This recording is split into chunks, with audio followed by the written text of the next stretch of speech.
Hey everyone, it's Scott here with another daily property update. The question is immigration destroying housing affordability? Immigrants are being blamed for Australia's housing affordability crisis. The story goes like this, guys. Too many people, not enough homes, and that's why you can't afford to rent or buy a house. And not only is this playing out in terms of housing affordability economically, it is also stirring up anti-immigration and, might I say, racism and bigotry. For that reason, I want to clear up a few facts around the housing affordability crisis and its link to immigration, and find and discover with you, sharing some stats, the real reason we are in the midst of a housing affordability crisis, why rents have gone through the roof, why property prices have gone through the roof, and why so many Australians are priced out of affordable housing. And let me give you guys a hint, it's not immigrants and it's not immigration. Now, before I get into it, why does Australia even want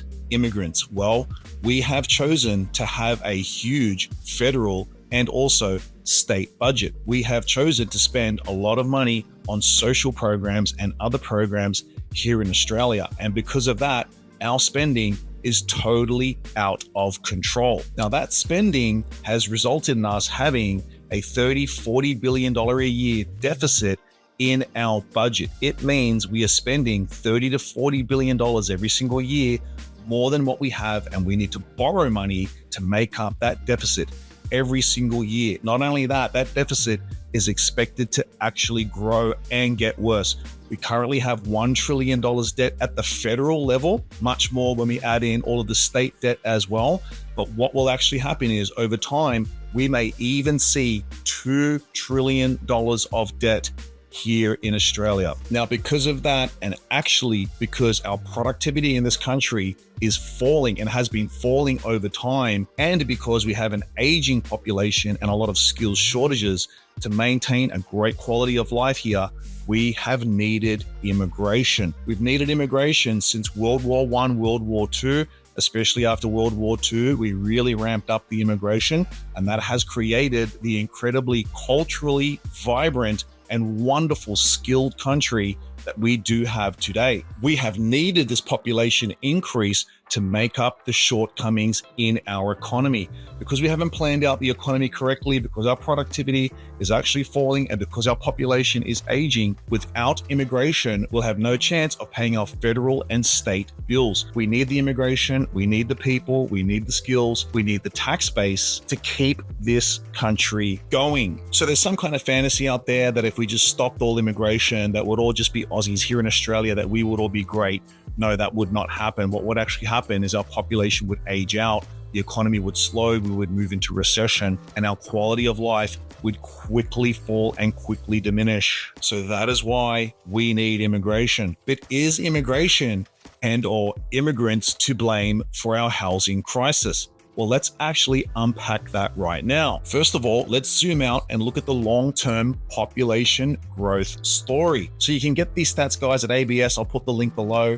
But basically, let me summarize the numbers. From 1945 to 1974, every 10-year block during that period, so 45 to 55, 55 to 65, 65 to 75, every 10-year block, the population grew between 23 and 24%. Now, for the decade, the 10 years from 2005 to 2014, population growth actually slowed to just 18%. Now, for the decade 2015 to 2025, roughly, the population growth slowed again to 16%. So wait a minute. If population now is actually slower, less fast than what it was in the past, and if in the past we didn't have these housing crises and we didn't have these housing affordability issues, why are we experiencing them now? You see, the problem is not our population growth, and our problem is not immigration. The problem is with us. It is with us Aussies, it is with our government, and it is with our own decisions. So if the overall growth rate has slowed, why does it feel like housing is more unaffordable than ever? Well, here are 4 real reasons. Number 1, construction collapse. Building approvals are at decade lows.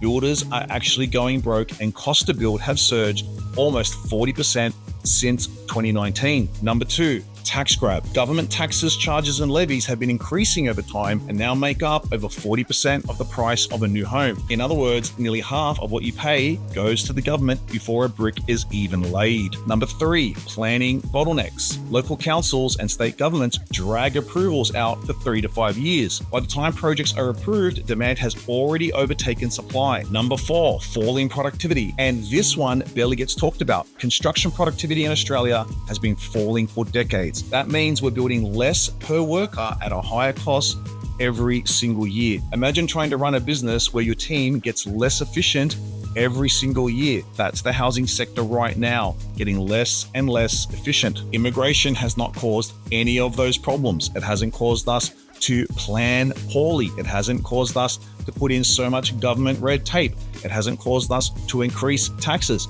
It hasn't caused us to actually drive policies such as lockdowns and other things which have increased our inflation and also the cost of building. It hasn't caused the productivity in our house construction sector to fall through the ground. It hasn't caused our construction industry to become less and less efficient every single year. So right now we have this toxic feeling towards immigrants and immigration in some parts of our community. This is because they're totally misled and miseducated as to the real reasons why Australia is facing a housing affordability crisis. And Aussies right now are feeling every day. Rents rising 10 to 20%, vacancy rates below 1% in many areas, families competing with investors and new arrivals for the same tiny pool of housing. That's why it feels like the ladder to home ownership has actually been kicked away for a lot of people in society. But all of this could actually be fixed if our government got its act together, if our government got rid of a lot of red tape and a lot of taxes, if our government had more deregulation in the construction industry,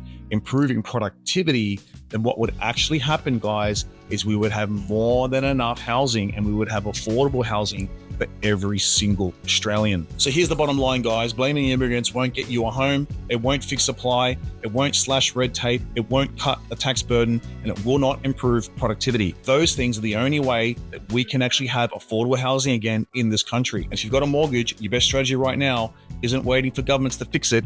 It's to restructure, get control of your debt, and pay it off in half the time than the banks expect. That's how you win in a broken system. So guys, we are living in a rigged system, a broken system. You have to understand how this system works. Don't let the lamestream media and don't let fake guru influencers all over Instagram and YouTube let you believe that immigrants are the problem. I can tell you right now, immigrants are not the problem. The problems are homegrown. The problems are with our system, and it can easily be fixed.